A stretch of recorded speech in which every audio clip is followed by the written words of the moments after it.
Hello and welcome to Readings by Rev Murray. Today's pick a card is from the Tattoo Oracle by Ned Burwell.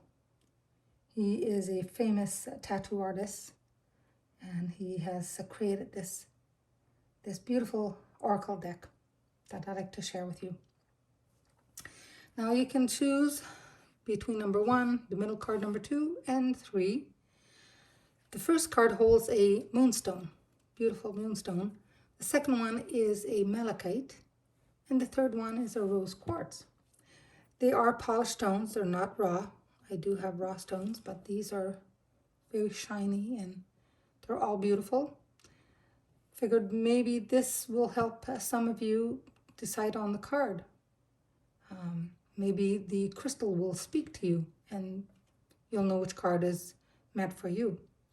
Although you can take a little bit of a message from each card, because the energy in those 3 cards are for anyone who listens today and watches. One, it'll be more prominent, but there's a little bit of meaning in maybe one or the other 2 cards as well.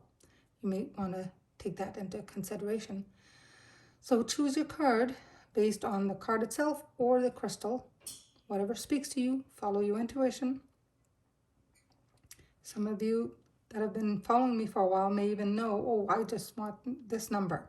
The number between 1 and 3 popped in my head. This is the number for me. That's fine too. Whatever works, right? But if you picked the moonstone card, there's the moonstone here. Love moonstone. The number 1 card, if you pick that one, it is Mary. So Mary, Mother Mary, is a symbol of the divine feminine. She has made her way into your cards today to remind you to reach into your creative side and bring the essence of love into all that you do. Know that abundance always surrounds you. You must become quiet and still so that one can hear her guidance and follow your intuition. The word matter is derived from the Latin word mater, meaning mother. Therefore, creation is the divine mother feminine and motion. Nature teaches us a great deal about creation. For example, in the making of children, the masculine is the seed, the unmanifest, and the feminine is the seed's expression, manifest. The completion of that creation moves through the feminine, both literally and figuratively. Our own creations work in the same way. Creative energy moves into us, gathering in the darkness of our inner silence. This gathering of creation light is the masculine aspect of God. Our expression of that light is the feminine aspect of the divine. Our creations then express the absolute radiance of both polarities. Once our manifestations come into the world, they become a mirror for us to see God.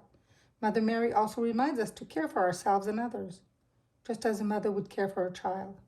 Treating ourselves and others with love brings the power of the feminine into our lives in a greater capacity. The feminine aspect of ourselves can see the bigger picture and knows how to work towards our goal more effectively. Calling forward the power of Mother Mary might be the guidance force you need to help you expand your creative abilities and manifest your divine purpose. That's Mother Mary.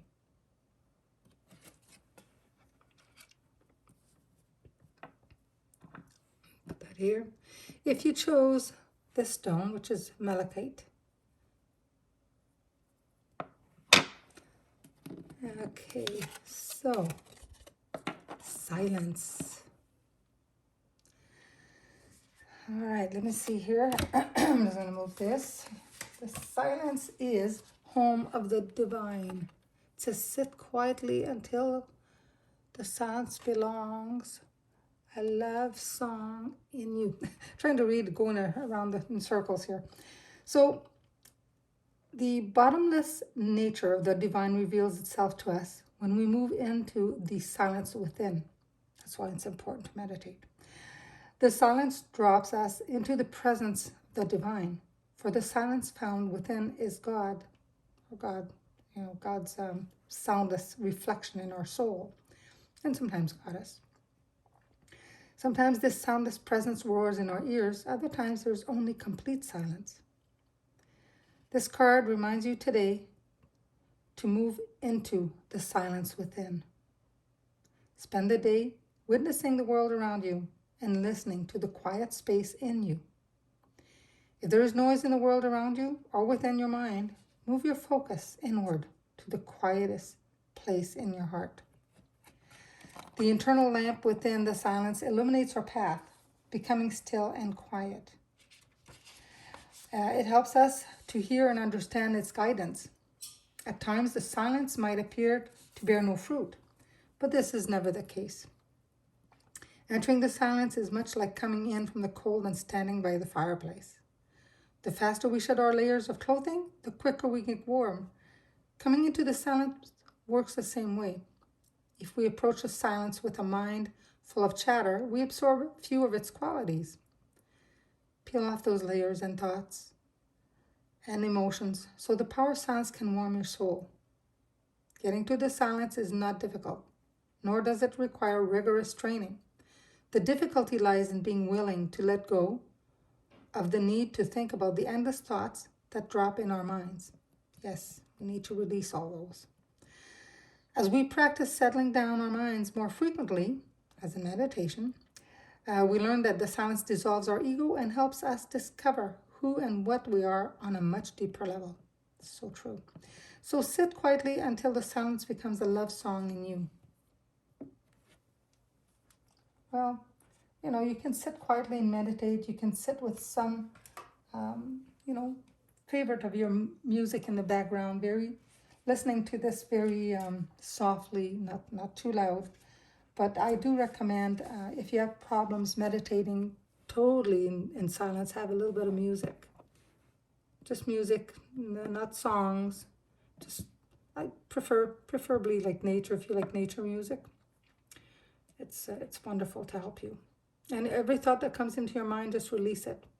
Let it come in and release. Eventually, with practice, your mind will become silent. And this is a beautiful, smooth tumblestone rose quartz. So if you pick the number 3, then number 3 is divinity. The truth of who we are.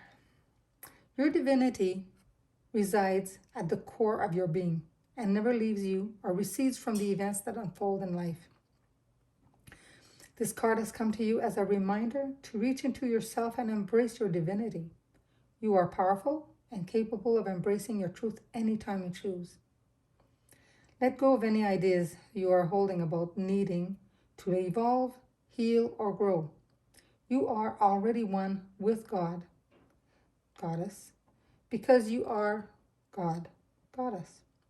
However, you might not be conscious of your divinity. So the work of knowing the soul is to let go of what you are not until you remember who and what you are. Your divinity is like the roots of a tree. We cannot see the roots, but they are always there supporting it. We experience our divinity when we spend time going deeper into ourselves. And going deeper means, through meditation, sitting in your stillness. So just as the cloth blocks the sun, just as the clouds blocks the sun, so does placing our attention on the veils that obscure our divinity. Here are 5 veils to work towards removing.